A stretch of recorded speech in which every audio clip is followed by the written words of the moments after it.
Hola, hola. Me da mucho gusto estar el día de hoy acá con ustedes para hablar de uno de los temas que me ha llevado precisamente en estos últimos meses a investigar, a cuestionarme, a reflexionar y por último, a escribir. Sí, porque escribir es una de mis más grandes pasiones.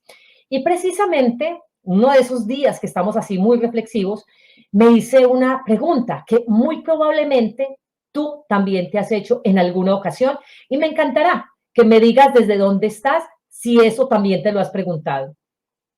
¿Por qué elegimos a los gobernantes que elegimos? Porque más allá de cualquier profesión que tengamos, más allá de cualquier título que ostentemos, más allá de cualquier ejecución que tengamos en el día a día, hay algo que nos acompaña permanentemente. Y es que en nuestros países democráticos, en mi caso, que soy oriunda de Colombia, tenemos una responsabilidad enorme frente a los dirigentes que hoy nos están acompañando. Y me refiero concretamente a dirigentes de nivel de elección democrática, es decir, aquellas personas que han sido elegidos por nosotros para ostentar los cargos más importantes que existen en nuestro país. Y querámoslo o no, la política nos acompaña todo el tiempo. No, Ángela, es que yo no hago política. Un momento, posiblemente tú no te dediques a la política como ejercicio político, como ejercicio profesional, pero cuando tú eliges, es más, cuando tú ni siquiera votas, sino que asumes un abstencionismo, cuando tú tomas partido frente a alguna decisión que ha tomado el gobierno, cuando tú básicamente te estás alejando de alguna posición que tiene el gobierno actual en tu país, allí estás ejerciendo una actitud política. Por eso, tan importante que normalicemos el hablar de política y mucho más el hablar de neuropolítica, porque una cosa es que hablemos de la política como aquel ejercicio profesional que de las personas que se dedican a los cargos de elección pública, que además son los cargos que toman las decisiones más importantes que nos afectan a ti y a mí, independientemente del cargo o del rol que tengamos. Por eso, esa pregunta, ¿por qué elegimos a los funcionarios que elegimos? Pues me llevó precisamente a investigar en este apasionante mundo de la neurociencia, mundo en el que me introdujo por lo demás el doctor Néstor Braidot, porque si bien yo soy formada como psicóloga, tengo varias maestrías y varias especializaciones, además de 20 años de trayectoria en cargos públicos en mi país, el tema de la neurociencia no era un tema muy cercano para mí, pero hoy, gracias precisamente a las formaciones que he tenido el privilegio de recibir por parte del Instituto Braidot de Formación, me ha llevado a tener una panorámica y una mirada mucho más amplia de los fenómenos que vemos en nuestra cotidianidad.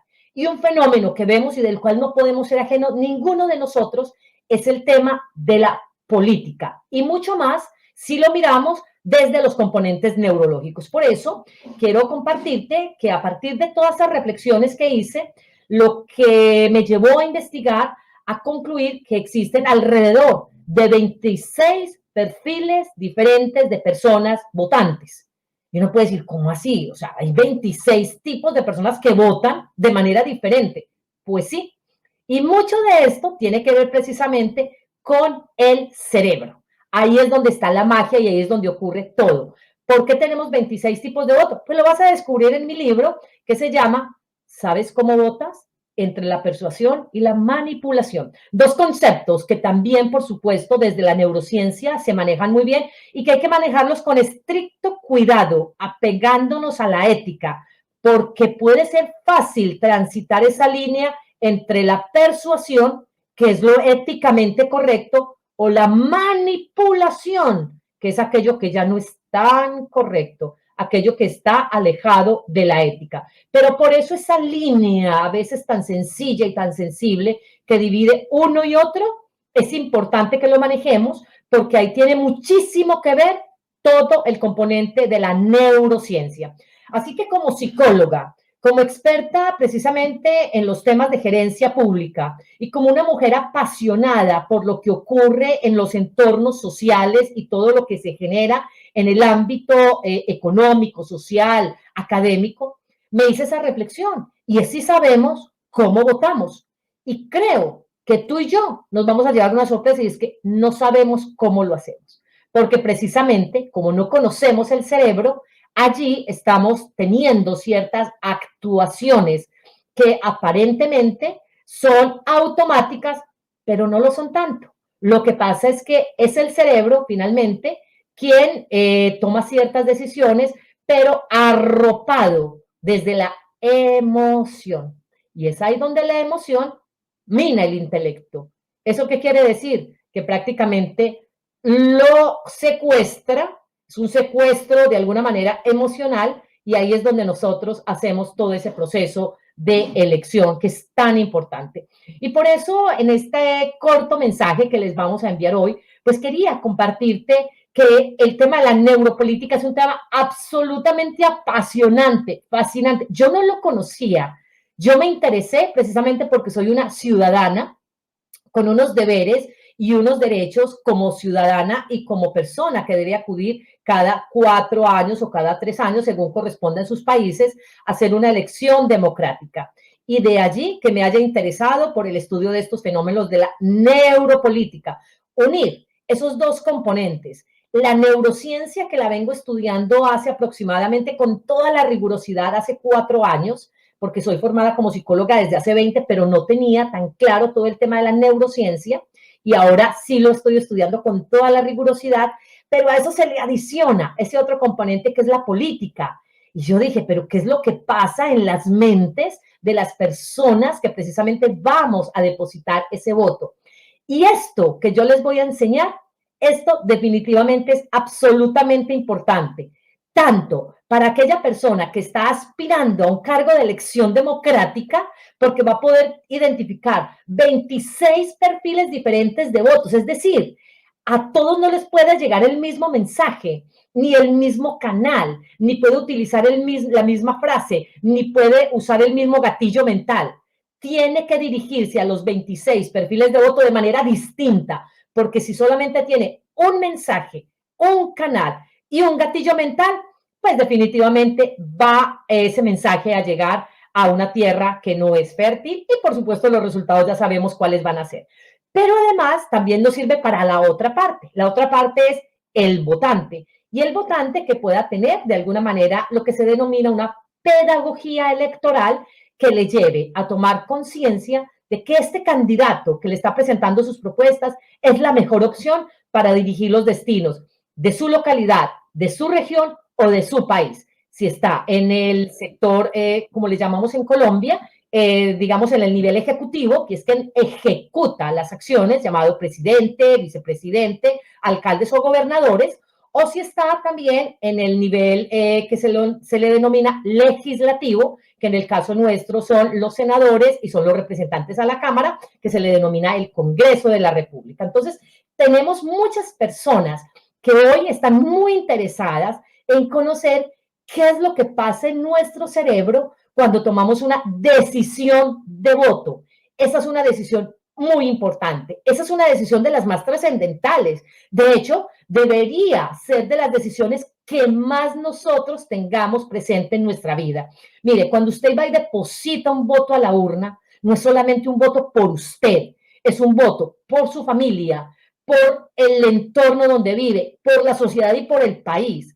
Por eso hablar de neuropolítica desde la estrategia y la gestión de las políticas en esos entornos sociales y económicos complejos, hoy se hace más importante que nunca, porque precisamente venimos de vivir toda una pandemia que ha rodeado al mundo entero y que hoy necesita líderes diferentes. Hoy necesita personas que tengan la capacidad de transmitir el mensaje de lo que tienen posibilidad de hacer.